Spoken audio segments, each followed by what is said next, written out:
안녕하세요. 잘하는 공부, 잘 나가는 공부방 잘공입니다. 자, 오늘의 주제는 내 아이가 다니는 공부방 학원 안전한가에 대해서 한번 이야기 나눠보고 싶습니다.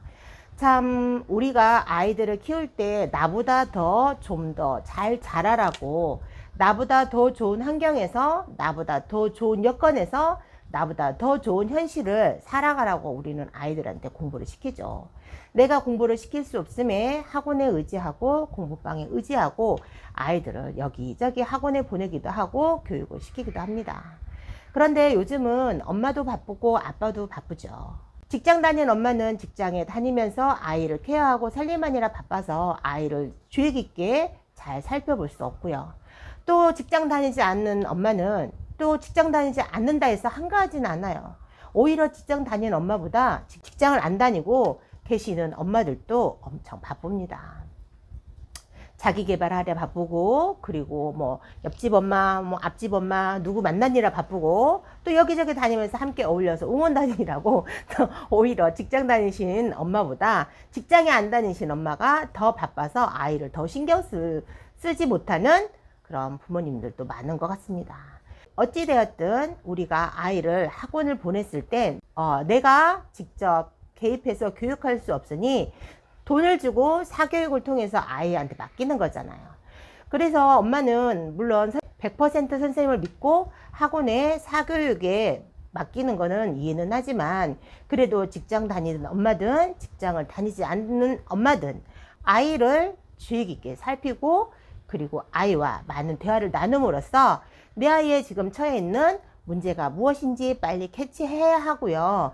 그리고 그 문제가 생겼을 땐 빨리 메꿔야 하고요. 내가 가진 재산이 많지 않기 때문에 아이한테 해줄 수 있는 사교육비는 정해져 있습니다. 그 정해진 사교육비 안에서 가장 효율적으로, 가장 능률적으로 아이에게 교육을 시켜야 합니다. 그러기 위해선 이 돈에 맞춰서 사교육을 넣는 것도 중요하고 이 사교육을 참 빼는 것도 참 중요한 것 같습니다. 내가 풍족한 돈을 가지고 많은 여유를 가지고 아이한테 다 시켜주면 좋지만 우리 또 평범한 사람들이고 그럴 수 없잖아요. 자, 그랬을 때 엄마들의 판단이 아이들의 또 지름길이 될 수도 있고, 엄마의 잘못된 판단이 아이의 험난한 길이 될 수도 있는 거죠. 그래서 선택엔 어려움이 있고, 선택엔 책임이 있고, 선택엔 두려움이 있습니다. 내 아이가 다니는 학원, 내 아이가 다니는 공부방, 그래도 3개월에 한 번씩, 5개월에 한 번씩 점검은 필수고요. 꾸준히 아이가 잘하고 있는지, 아이가 이해는 잘하고 있는지, 선생님과 아이 사이에 문제는 없는지, 진도는 우리 아이에 맞춰서 잘 나가고 있는지 살펴봐야 할 필요성은 있습니다. 내가 이렇게 사교육을 하는 선생님이 돈을 받고 사교육을 하는 선생님이 참 이런 말을 한다는 건 쉽지 않고 어폐가 좀 있는데, 저도 사교육하는 선생님이기 전에 일단 한 아이의 엄마이고 또 한 가정을 꾸려가고 내 아이에게 투자할 수 있는 그 사교육비는 정해져 있기 때문에 엄마의 마음으로 영상을 한번 찍어 봅니다. 저희 잘공에 오는 아이들 중에 이런 아이 많습니다. 내 아이가 초등학교 2학년 때부터 그래도 이 지역에 웬만한 알만한 학원을 보내요. 그런데 이 학원이 유명하다 해서 내 아이하고 맞는 건 아니거든요. 이 학원이 잘 가르친다 해서 내 아이한테 잘 맞아서 내 아이도 잘 받아먹을 수 있는 건 아니거든요. 이 아이한테 맞는 곳이 있습니다. 다른 학원에 몇 년을 다녀도 나한테 왔을 땐 항상 바닥이더라고요. 1학년 때부터 영어학원을 다녔어. 그래서 제법 유명한 학원을 다녔지만 6학년이 돼서 저한테 왔을 땐 오히려 백지 상태 아이들이 더 가르치기가 쉬워요. 어설프게 여기저기 다니면서 뭐만 많이 묻히고 와가지고 새로 이거를 바꿔서 가르치기가 굉장히 어려운 거죠.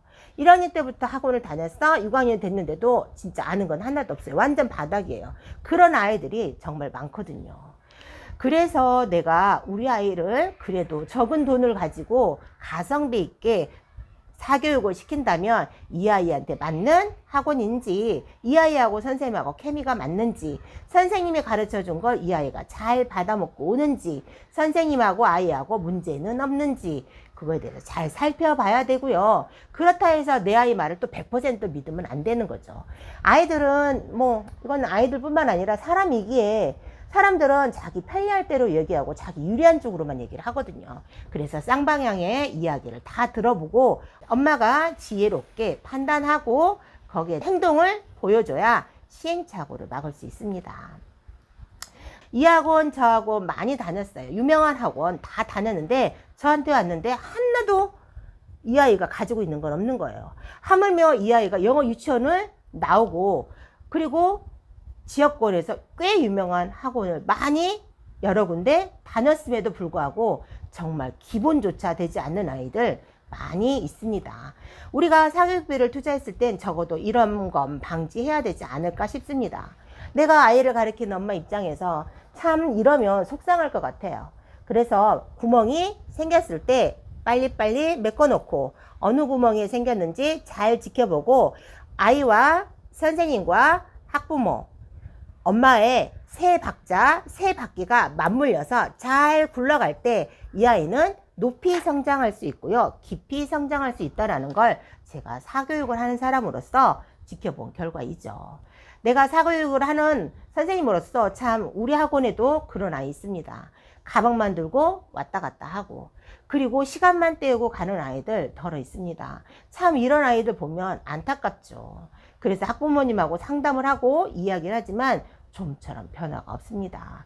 그럼에도 엄마는 알고 있어야죠. 아이가 어떤 상태에 있고 지금 내 아이가 어떤 주소에서 어떤 위치에 있는지는 알고 파악을 해야죠.